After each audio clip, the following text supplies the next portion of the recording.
क्या बाबर आजम और विराट कोहली एक टीम में खेल पाएंगे? और पाकिस्तान जो है वो दूसरे वनडे से पहले कौन कौन सी चेंजिंग्स करने जा रहा है और कौन कौन से मुश्किलात जो पाकिस्तान को दरपेश है नए वेन्यू पर। और शकीबुल हसन का एक्शन रिपोर्ट हो गया, वीडियो में इस पे बात करेंगे। सबसे पहले अगर हम बात करें एशिया और अफ्रीका का जो कप होता था, एफ्रो एशिया कप, उस पे तो जैन भाई यूट्यूबर्स की जानिब से बहुत ज्यादा ववेला मचाया जा रहा था कि बाबर आजम और विराट कोहली, बुमराह, शाहीन एक टीम से खेलेंगे। लेकिन ईएसपीएन क्रिकेट इन्फो ने इसकी तरदीद कर दी है कि एशियन क्रिकेट काउंसिल को ऐसा कोई लेटर मौसूल नहीं हुआ ऑफिशियली, जैसा कि बताया जा रहा था। तो क्या आपको लगता है ये व्यूज का चक्कर था सारा, ये क्या था? मौसर भाई, ये सबको ना व्यूज का चस्का लगा हुआ है। बात ये है कि ईएसपीएन ने भी ये गलत किया कि उन्होंने जो हेडलाइन बनाई है ना वो गलत बनाई है। हालांकि खुद ही उन्होंने जो इसमें लिखा है वो मैं बताता हूँ, लेकिन अवाम जो है ना वो पढ़ती नहीं है। बस एक जगह किसी ने पोस्ट कर दी ना क्रिक इन्फो की थोड़ी सी हेडलाइन देख के सबने कॉपी पेस्ट करना शुरू कर देना, भाई हो गया ये हो गया। पूरी खबर पढ़ते नहीं है। क्रिक इन्फो ने अंदर ही खुद ही लिखा हुआ है कि ये जो है ना एसीसी के साथ ये कह रहे हैं कि हमने एशियन क्रिकेट काउंसिल के साथ जो है वो राब्ता किया, डिस्कशन किया, तो इनका कोई जो है रिक्वेस्ट, फॉर्मल रिक्वेस्ट नहीं भेजी गई क्रिक इन्फो के रिसोर्सेज के मुताबिक। और दूसरी बात जो कही गई है कि एजेंडा में जो रिसेंट मीटिंग हुई है इनकी अफ्रीकन क्रिकेट काउंसिल की, के उसमें जो है ये चीज डिस्कस की गई है, तो उसमें उन्होंने कहा है कि हमारे सोर्सेज के मुताबिक इस बारे में बात भी नहीं हुई है। जो उन्होंने बाहर आके बात कर दी है कि हम जो है ये करवाने जा रहे हैं, ये सोचा छोड़ा गया है। क्योंकि सोचा ही मैं कहूंगा कि इस वक्त पाकिस्तान और इंडिया की सीरीज नहीं हुई है, 10-12 साल हो गए हैं।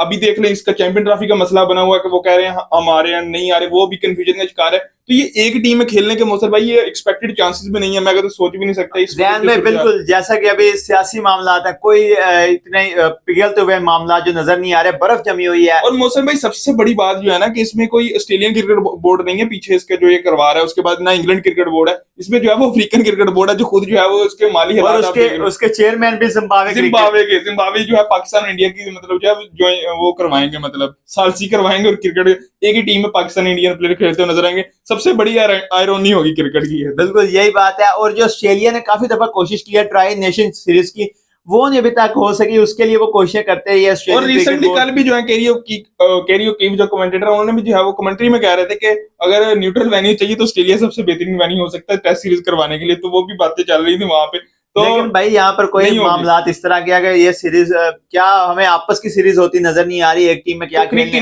क्रिक इन्फो को भी देखना चाहिए कि अगर आप ये कर रहे हैं तो आप जो है मतलब खुद देखें, आप इस तरह की हेडलाइन ना बनाए कि आप खुद जो है लोगों को और जैन सुनने में आ रहा है कि नसीम शाह, मोहम्मद हुसनैन में से एक को अगले मैच में रेस्ट दिए जाने का इम्कान है। तो आपको क्या लगता है ये किसके नाम ये लॉटरी निकलेगी, किसको रेस्ट दी जाएगी? नसीम शाह को चूंकि क्रैम्प्स हुए थे, फिट होंगे, लेकिन हुसनैन जो है वो रिदम में तो नजर आ रहे, लेकिन बॉलिंग उस तरह नहीं कर नसीम पाए की थे। मौसम भाई जो खबरें आ रही है ना वो फिट है, क्रैम्प्स थे, उनका माइनर सा इशू था। तो ये अच्छी न्यूज है पाकिस्तान के लिए, पाकिस्तानी क्रिकेट के लिए कि ज्यादा सीरियस इंजरी नहीं हुई। क्योंकि अगर सीरियस इंजरी हो जाती है, अभी रिसेंटली वो इतनी क्रिकेट उन्होंने खेली नहीं है, इतनी सीरियस इंजरी के बाद वो वापस आए हैं। तो वो क्रैम्प्स ही हैं जो खबरें रिपोर्ट हो रही है, क्रैम्प्स है। और वो दूसरा जो है वनडे के लिए अवेलेबल होंगे सिलेक्शन के लिए। शायद वो उनको एज अ मतलब प्रिकॉशन के तौर पे उनको ना खिलाया जाए, वो अलग बात है, लेकिन वो अवेलेबल होंगे। और अगर चेंज की बात करें तो मुझे तो एक ही चेंज नजर आ रही है कि मोहम्मद हसनैन की जगह शायद आमिर जमाल को जो है वो टीम में खिलाया जाए। और मेरे ख्याल में ये अच्छा डिसीजन होगा क्योंकि मोहम्मद हसनैन पिछले मैच में कुछ ज्यादा दिखे नहीं। और बैटिंग की बात करें तो वहां पे मुझे नहीं लग रहा कोई चेंज की जाएगी। जैन भाई, लेकिन मुझे सुनने में ये आ रहा था कि शायद एडिलेड का जो ग्राउंड है उसकी डायमेंशन छोटी है, तो वहां पे शायद स्पिनर के साथ एक आधा स्पिनर जो प्रॉपर वो खिलाया जाए। मेरे ख्याल से शायद ये अरफात मिनहास के नाम भी ये लॉटरी निकल सकती है। लेकिन जैन मौसर भाई अगर एडिलेड में शॉर्ट लेकिन बाउंड्रीज है तो जो स्पिनर के लिए मैच और मुश्किल है। शॉट का जो वो होम ग्राउंड है भाई, उन्होंने कहा यहाँ पे बाउंसर्स नहीं चलेंगे। तो जैन भाई आपको क्या लगता है कि बैटिंग पैराडाइस है, किस्म अच्छा, का वो ग्राउंड है? सही बात की एडिलेड में। जब से मैंने शुरू से ही देखा कि एडिलेड में बाउंड्री वाकई बहुत ज्यादा छोटी है। स्क्वायर बाउंड्रीज की उन्होंने बात की, ऑफ साइड लेग साइड की बाउंड्रीज काफी छोटी है। तो उन्होंने कहा शॉर्ट बॉल जो है वो इतनी इफेक्टिव यहाँ पे साबित नहीं होगी और ये खतरनाक साबित हो सकती है। उन्होंने कहा हमारे खिलाफ स्ट्रेटेजी इन्होंने बनाई, पिछले मैच में अच्छी स्ट्रेटेजी को यूज किया।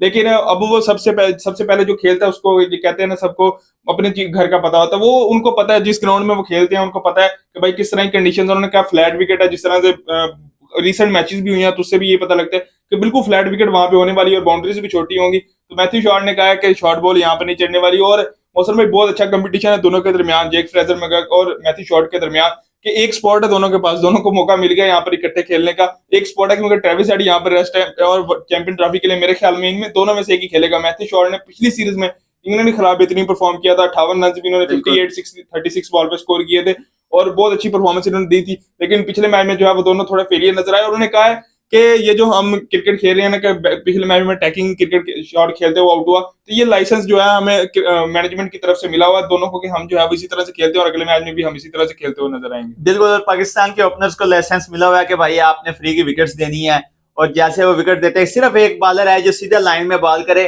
तो नो लुक कवर ड्राइव के चक्कर में कोई आउट हो रहा है, किसी शॉर्ट पिच नहीं खेली जा रही। तो जैन भाई पाकिस्तान के लिए, ऑस्ट्रेलिया के लिए देखें क्या मसला है कि भाई बंदे ज्यादा और जगह थोड़ी है। सही बात है। पाकिस्तान के लिए क्या मसला है कि भाई बंदे भी नहीं है और जगह भी नहीं भाई और मसले थोड़े से बढ़ गए हैं, उनको जोश हेजलवुड वापस आ रहे हैं दूसरे वनडे के लिए, तो शायद वहां पे मेरे ख्याल मिचेल स्टार्क को वहां पे रेस्ट दे दिया जाए। बिल्कुल जैन भाई, उनकी स्ट्राइक रोटेशन पॉलिसी जो है बहुत बेहतर है पाकिस्तान की निस्बत। पाकिस्तान में अगर आप देखें भाई शहीन, हारिस, नसीम, हुसैन, चारों प्राइम बॉलर एक ही वक्त में खेल रहे हैं भाई। उनके प्राइम बॉलर आप देखें, मिचेल स्टार्क खेल रहे थे, पैट कमिंस खेल रहे थे, हेजलवुड जबकि रेस्ट पे थे। अब हेजलवुड आएंगे, स्टार्क बाहर बैठ जाएंगे। पिछली सीरीज पैट कमिंस पूरी बाहर बैठे रहे। तो ज़ियान भाई ये देखें उनकी स्ट्राइक रोटेशन कितनी, प्लेयर्स रोटेशन कितनी मजे की है। सीरीज में इंग्लैंड की जानिब से भी अगर हम देख लें तो जोफ्रा आर्चर को 2-3 मैचेस शायद खिलाए गए थे, 2 मैचेस में उनको रेस्ट दी गई थी। तो इस तरह से जो है आप जो है जब भी कोई इंजरी से वापस आता है आपको उसको एक ही तवा नहीं खिला देते, तो वहां पे वो चीज देखनी पड़ती है। और अभी जो इंग्लैंड की सीरीज हो रही है, जॉस बटलर इंजरी के बाद वापस आए तो वो विकेट कीपिंग वहां पे नहीं करेंगे। फिलिप्स हार्ट जो है विकेट कीपिंग करते हुए नजर आएंगे T20 सीरीज में पूरी, हालांकि उन्होंने इंडिया ने भी बुमराह को जो है ये चीज होती है। अभी आप अगर नसीम शाह की कोई इंजरी है तो मेरे ख्याल में अगर थोड़ी सी भी है माइनर भी, तो आप थोड़ी प्रिकॉशन के तौर पर उनको ना खिलाएं, थोड़ा एक इससे ज्यादा कोई फर्क पड़ नहीं जाएगा। आप जो अगला मैच खिला लें उसके बाद। लेकिन मेरे ख्याल में जिस तरह से खोतों की तरह चलाते हैं, इनको पता है किसी और को खिला ले मार पड़ जाएगी, हमारे हालात ठीक नहीं है, वैसे भी हार तो रही है, इससे क्या फर्क पड़ जाएगा मेरे ख्याल में। और जैन भाई जो एक और बड़ी खबर है कि भाई KL राहुल जो है वो ऑस्ट्रेलिया पहुंच गया इंडिया की जानिब से खेलने के लिए। उनकी फॉर्म को इतनी बेहतर नहीं है, ऑस्ट्रेलिया में उनकी गालबन 20 की एवरेज है। बेशक उन्होंने 2015 में एक सेंचुरी भी बनाई थी वो सिडनी में, लेकिन फिर भी उन्हें सिर्फ वो ट्रायल वर्जन के लिए भेजा गया। अगर भाई आप परफॉर्म करेंगे ए में तो आपको टीम में ले लिया जाएगा, वरना फिर आपकी छुट्टी सही। क्या यही लग रहा है, क्योंकि उन पर क्रिटिसिज्म जो है वो काफी चल रहा है रिसेंटली अगर हम बात करें। और स्कॉट बर्लैंड ने जो है बात किया कि हम जो है उनको क्वालिटी रखने की कोशिश करेंगे, उनकी फॉर्म कोई ज्यादा अच्छी नहीं है, उनका बड़े बेहतरीन प्लेयर है KL राहुल, पिछले टूर्स में अच्छा परफॉर्म किया, लेकिन इस वक्त वो आउट ऑफ फॉर्म चल रहे हैं, तो हम कोशिश करेंगे कि फॉर्म में वापस ना आए, तो इसी तरह जो है पूरा जो है वो सीरीज गुजर जाए। तो उन्होंने ये बात की है और ये ट्रायल ही हो सकता है मेरे ख्याल में, क्योंकि मोहसन भाई अगर बात करें ना दोनों टीम्स की, इंडिया के हालात बिल्कुल भी अच्छे नहीं है, 3-0 सीरीज आ रही है, लेकिन ऑस्ट्रेलिया के हालात भी कुछ ज्यादा अच्छे नहीं है। आपने पहले वनडे में भी देख लिया, तकरीबन यही टीम होगी ज्यादातर जो खेलने देखने को मिलेगी, तो इनके भी काफी सीरीज कंसर्न मौजूद है। वेस्ट इंडीज इनको हरा के गई हुई है और ऑस्ट्रेलिया के भी मेरे ख्याल में कंसर्न तो काफी ओपनिंग स्लॉट में इनके कंसर्न मौजूद है। मैक्सवानी को शायद ये खिलाएंगे, नेथन मैक्सवानी को, तो वो उनको जो है वो ऑस्ट्रेलिया की जानिब से खिलाया जाएगा इंडिया की जानिब से, तो शायद वो सबसे अच्छे कंटेंडर है इस वक्त ओपनिंग स्लॉट के लिए।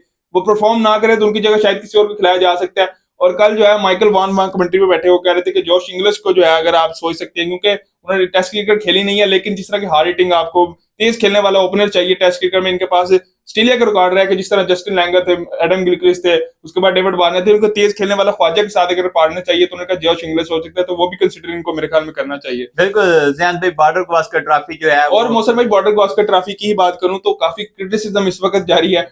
सुनील गावस्कर जो है वो इनके मतलब लेजेंड, उन्होंने जो है वो इस वक्त काफी क्रिटिसिज्म कर रहे हैं और कोचिंग को लेकर उन्होंने खास तौर पे क्रिटिसिज्म किया। उन्होंने कहा कि गौतम गंभीर जो है, मुझे तो यही नहीं पता कोचेस कौन है, ये स्पोर्ट्स तक में बैठे हुए थे विक्रांत गुप्ता के साथ, तो उन्होंने जो है कहा कि मतलब रोल ही सेपरेट नहीं है। उन्होंने कहा ये जो है क्या नाम है नेदरलैंड के जो थे रियान टिंडसकार्ट है वो इनके असिस्टेंट कोच है गौतम गंभीर के, एक और इनके जो है अभिषेक नैयर जो है वो इनके असिस्टेंट कोच है गौतम गंभीर के। तो उन्होंने कहा ये मिलजुल के ही करते हैं। विक्रांत गुप्ता ने कहा हमें नहीं पता किसका क्या रोल है, तो उन्होंने कहा कि गौतम गंभीर शायद इन दोनों को भी थोड़ा सिखा देना चाहिए कि ये जो है इनकी अपने कुछ इतने ज्यादा रन स्कोर किए गए तो इनको भी सिखा दे कि दूसरों को कैसे सिखाना है। तो ये बात है। अब ये बात भी हम मोहसन भाई क्रिटिसिज्म में किया उन्होंने कि नहीं पता नहीं किस सेंस में किया, लेकिन गौतम गंभीर की अगर हम बात करें तो उनकी ऑस्ट्रेलिया में बैटिंग एवरेज 22.6 किया, तो ये उन्होंने पता नहीं किस सेंस में। बिल्कुल ज़ियान भाई, गौतम गंभीर जो है इनका टेनोर जो है वो काफी बुरा जा रहा है, कुछ अनहोनीज हो गई है इंडिया के साथ। न्यूजीलैंड से पहली दफा जो हार गए हैं, श्रीलंका से हारे, तो ये इनके साथ थोड़ा सा बुरा हो रहा है। लेकिन गौतम गंभीर जो है फ्रेंचाइज क्रिकेट में अच्छा करते रहे, इस वजह से अभी तक टिके हुए, वरना कब के चेंज हो जाते। और बॉर्डर गवास्कर ट्रॉफी जो है वो तकरीबन 22 नवंबर से पहला मैच शुरू होगा, 22 से 26 का वो लाइव आएंगे, ज़ियान भाई कमेंट्री करेंगे स्पेशल। ज़ियान भाई तो है सुबह उठ के जो है ना पहले देखते ऑस्ट्रेलिया का मैच होते थे मैक्सवेल के लिए। आप जरा बॉर्डर गवास्कर ट्रॉफी में भी कमेंट्री करेंगे, आप हमारे साथ लाजमी जुड़िएगा। और ज़ियान भाई बड़ी खबर जो है कि जफर गौहर जो है वो भाई इंग्लैंड के लोकल प्लेयर के तौर पर रजिस्टर्ड हो गए हैं। तो क्या पाकिस्तान के लिए ये आप कैसे समझते हैं कि ये बाकी प्लेयर्स को भी एक रास्ता मिल गया है कि भाई आप भी जाएं काउंटी खेलें और वहां पे लोकल प्लेयर के तौर पर रजिस्टर हो जाएं? सबसे पहले बात करूं तो इंग्लैंड के लिए अच्छी खबर है बिल्कुल। मैं तो कह रहा हूँ कि उनके पास इतने अच्छे तो स्पिनर्स नहीं आए, क्योंकि टेस्ट क्रिकेट में उनके कंसर्न मौजूद हैं और मेरे ख्याल में इंग्लैंड की जानिब से खेलते हैं। मैं रिसेंटली भी सोच रहा था कि वो काफी देर से वहां पे क्रिकेट खेल रहे हैं। मैंने लिमजा भाई से बात की कि मुझे लग रहा है कि अब जो है शायद इंग्लैंड जो है, इंग्लैंड क्योंकि डायरेक्ट नहीं उनको खिला सकता, मतलब डायरेक्ट डेब्यू नहीं करवा सकता, लेकिन शायद वो अगर खुद को ये जाहिर कर देता है कि मैं लोकल बॉय हूँ तो शायद वो खेल सकते हैं वहां पे। तो अब जो है वो मिडिल सेक्शन में जो उनकी साइनिंग की है तो लोकल बॉय के तौर पे वहां पे उनकी साइनिंग की गई है कि लोकल प्लेयर है वहां पे, कोई फॉरेन प्लेयर के तौर पे नहीं की गई।